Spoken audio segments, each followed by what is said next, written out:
বর্তমানে আওয়ামী লীগের সমস্ত নেতাকর্মী সহ দেশের অধিকাংশ জনগণের মনে যে ধারণাটা সকলে পোষণ করছে যে এই মুহূর্তে যদি একটি নিরপেক্ষ সুষ্ঠু নির্বাচন হয় তাহলে সেই নির্বাচনে আওয়ামী লীগ বিপুল ভোটে জয়যুক্ত হবে, একটা ল্যান্ডস্লাইড ভূমিধস বিজয় আসবে আওয়ামী লীগের।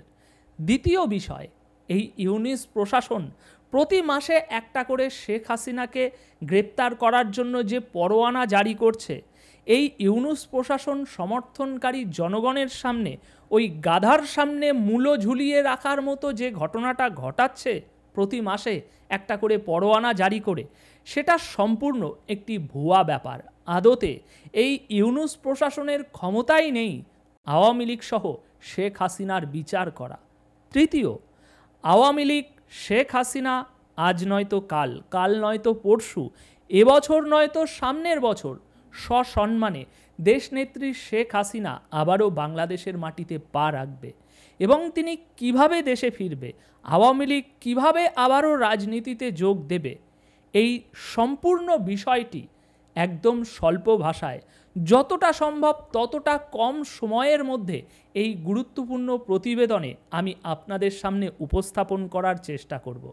স্বাগতম সকল দর্শক বন্ধুকে, আমি অনুপ বিশ্বাস।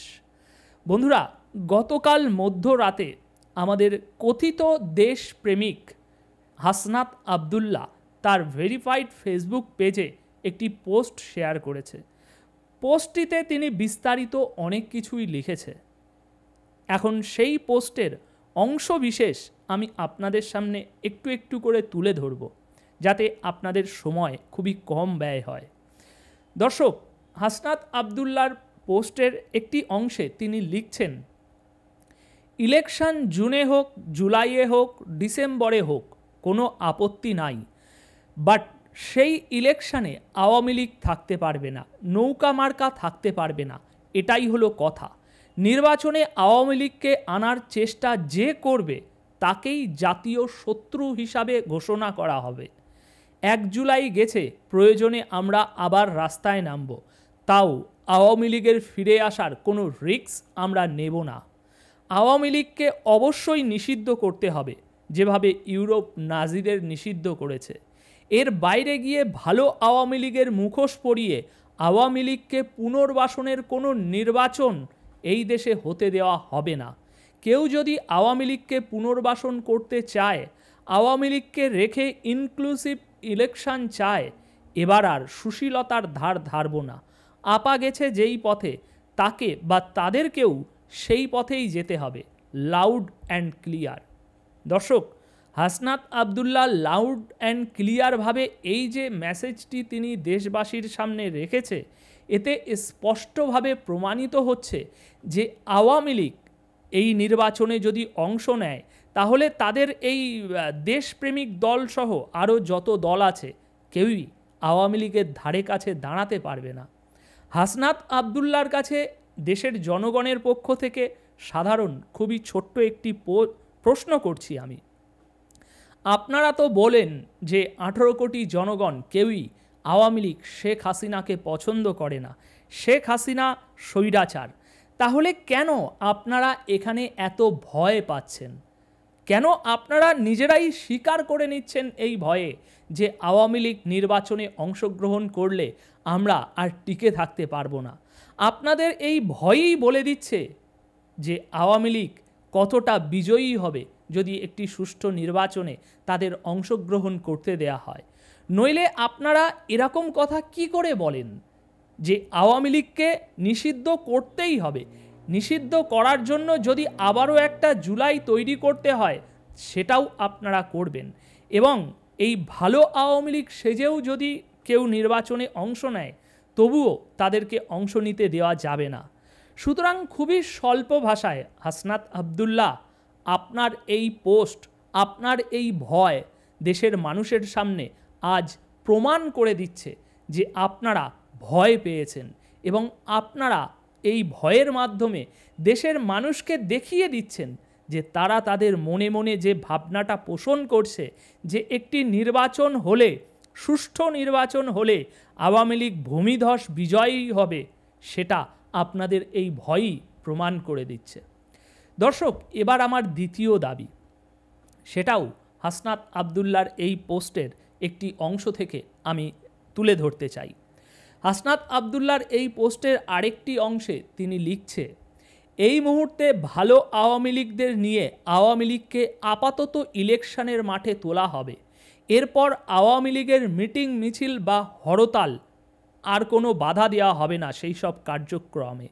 এরপর একে একে আওয়ামী লীগের নেতারা দেশে ফিরে আসবেন।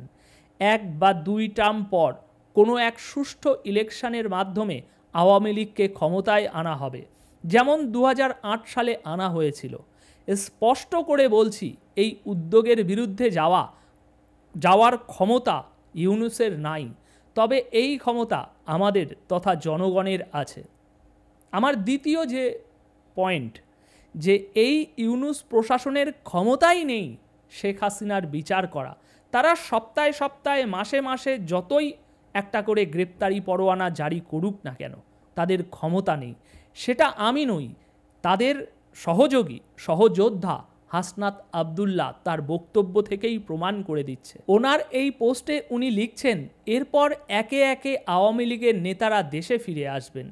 কিন্তু কিভাবে আওয়ামী লীগের নেতারা দেশে ফিরে আসবেন এবং নির্বাচনে অংশ নেবে, যেখানে তাদের আব্বাজান ইউনূস সাহেব হাতের কাছে যে আওয়ামী লীগ ছাত্রলীগের নেতাকর্মীদেরকে পেয়েছে তাদেরকে ইতিমধ্যেই জেলে ভরে রেখেছে, এবং যে সমস্ত আওয়ামী লীগের নেতারা এবং দেশনেত্রী শেখ হাসিনা তাদের বিরুদ্ধে বিচার করার জন্য প্রতি সপ্তাহে প্রতি মাসে একটা করে গ্রেপ্তারি পরোয়ানা জারি করেছে, তাদের বিচার করার জন্য স্পেশাল আন্তর্জাতিক ট্রাইব্যুনাল গঠন করা হয়েছে, এমনকি ইন্টারপোল থেকে তারা রেড নোটিশ পাঠাচ্ছে। তাহলে হাসনাত আবদুল্লাহ কিভাবে এখানে বলছেন যে একে একে আওয়ামী লীগের নেতাকর্মীরা দেশে ফিরে আসবেন এবং নির্বাচনে অংশ নেবেন?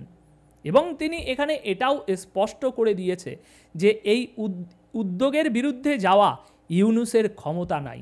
সুতরাং আমরা নই, তাদের সহযোদ্ধাই তার বক্তব্যের মাধ্যমে বলে দিচ্ছে যে আমাদের ইউনূস প্রশাসন আমাদের সমর্থিত জনগণের সামনে হাসিনা নামক আওয়ামী লীগ নামক একটি মূলা ঝুলিয়ে রেখেছে। এই মূলার মাধ্যমে আমরা আমাদের সমর্থিত জনগণকে একত্রিত করে রেখেছি যে এসো, আরও একটু এসো, আরও একটু এসো, এই মূলাটা তোমরা পাবে, আরও একটু কিছুদিন যাক, আরও কিছুদিন যাক, আমরা শেখ হাসিনা ও আওয়ামী লীগের বিচার করব, এই বলে বলে তাদের সমর্থন ধরে রেখেছে যাতে নির্বাচনে তারা একটা ভালো ফলাফল করতে পারে। আওয়ামী লীগ সত্যি আজ নয়তো কাল, কাল নয়তো পরশু, নয়তো আগামী বছর অবশ্যই শেখ হাসিনা ও আওয়ামী লীগ দেশে ফিরবে। তার অংশ বিশেষ আমি আপনাদেরকে দেখাতে চাই যে কিভাবে ঠিক ফিরবে, কেনই আমি এত আত্মবিশ্বাসের সঙ্গে এই কথাগুলো আপনাদেরকে বলছি।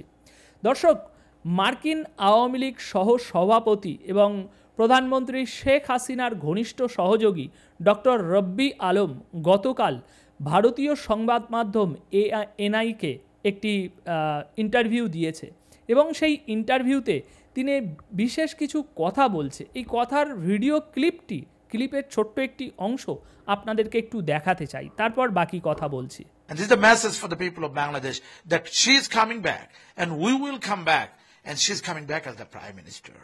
And absolutely, and the young generation, you have done mistake and you have done some wrong thing, but that's not your problem. You've been manipulated. With that, we are strong and we are here to let you know that don't worry, Prime Minister Sheikh Hasina is coming back as the Prime Minister of Bangladesh. এত নিপীড়ন, এত নির্যাতন, দিনের পর দিন আত্মগোপনে থাকা, মাথা উঁচু করে না দাঁড়াতে পারা, জীবন দুর্বিষহ হয়ে যাওয়া, আওয়ামী লীগ বিরোধী সমস্ত মানুষ এটা ধরেই নিয়েছে। তারা কোনোদিন স্বপ্নেও এটা আজ ভাবতে পারে না যে আওয়ামী লীগ ও শেখ হাসিনা দেশে ফিরতে পারবে। সেই জায়গা থেকে আওয়ামী লীগের একজন নেতার মুখ দিয়ে এরকম হাসি, এরকম কনফিডেন্সই আমাদেরকে দেখিয়ে দিচ্ছে, বলে দিচ্ছে যে শেখ হাসিনা আওয়ামী লীগ আবারও দেশে ফিরবে। যেখানে বিরোধীরা এটা দুঃস্বপ্নতেও তারা কোনোদিন ভাবে না। আজ তাদের কাউকে যদি এই ভিডিওটা দেখানো হয় তাহলে তারা হাসতে হাসতে পাগল হয়ে যাবে। এতটাই তারা কনফিডেন্স যে আওয়ামী লীগ শেখ হাসিনাকে ফিরে আসা অসম্ভব, কিন্তু তা সত্ত্বেও এত নির্যাতন, এত নিষ্পেষণের পরেও একজন নেতার মুখ থেকে যদি এই কনফিডেন্স, এই হাসি বার হতে পারে, তাহলে 18 কোটি মানুষের যত কোটি মানুষ শেখ হাসিনার ভরসায় বসে আছে তারা নিশ্চিত একদিন হাসবে। এবার দর্শক, হাসনাত আবদুল্লাহর পোস্টের ছোট আরেকটি অংশ আমি আপনাদের সামনে একটু তুলে ধরতে চাই, দিয়ে ভিডিওটি শেষ করব। এবং এই অংশটির মাধ্যমে আপনারা বুঝতে পারবেন যে এই কথিত দেশপ্রেমিকরা এখন ঠিক কতটা ভয় পাচ্ছে শেখ হাসিনাকে। তারা লিখছে, কোনো ভালো আওয়ামী লীগ, খারাপ আওয়ামী লীগের প্রশ্নে আমরা যেতে চাই না। আমাদের কাছে আওয়ামী লীগের একটাই পরিচয়, আওয়ামী লীগ খুনি, আমাদের ভাই বোনদের হত্যাকারী। খুনিদের স্থান ইলেকশন না, খুনিদের স্থান কারাগার। মানে বিষয়টা কিছুটা এরকম দাঁড়াচ্ছে। এখন আমরা ভারতবাসীরা যদি বলি কোনো ভালো পাকিস্তানি, কোনো খারাপ পাকিস্তানি বুঝি না, পাকিস্তান মানেই হচ্ছে জঙ্গি, পাকিস্তান মানেই হচ্ছে আতঙ্কবাদী, সুতরাং পাকিস্তানকে মেরে উড়িয়ে দাও। কেননা বেশ কয়েকবার পাকিস্তান থেকে কিছু জঙ্গি এসে ভারতে বেশ কয়েকটি অ্যাটাক করেছে, এটা সারা দুনিয়ার মানুষ জানে। সুতরাং আমরা ভালো পাকিস্তান, খারাপ পাকিস্তান বুঝি না, টোটাল পাকিস্তানটাকে উড়িয়ে দাও। এটা বললে হাসনাত আবদুল্লাহ কি মানবে? জাতিসংঘ কি মানবে? কিন্তু তা সত্ত্বেও তাদের মুখ থেকে এরকম কথা বার হচ্ছে। সুতরাং ভয়ের পরিমাণটা তারা একবার বুঝুন, তাদের কতটা ভয়ের পরিমাণ। আর এই ভয়ের পরিমাণে তারা কীরকম পাগলের প্রলাপ বকছে সেটাও একটি বুঝুন। তো দর্শক, এই বিষয়ে আর বেশি আমি আপনাদের সময় নেব না। আশা করি এই ভিডিওটিতে আমার বক্তব্যের সমস্ত কিছুই আমি আপনাদের সামনে উপস্থাপন করতে পেরেছি। বাদবাকি আপনাদের কি মতামত এই বিষয়ে কমেন্ট বক্সে অবশ্যই জানিয়ে যাবেন। ধন্যবাদ সকলকে।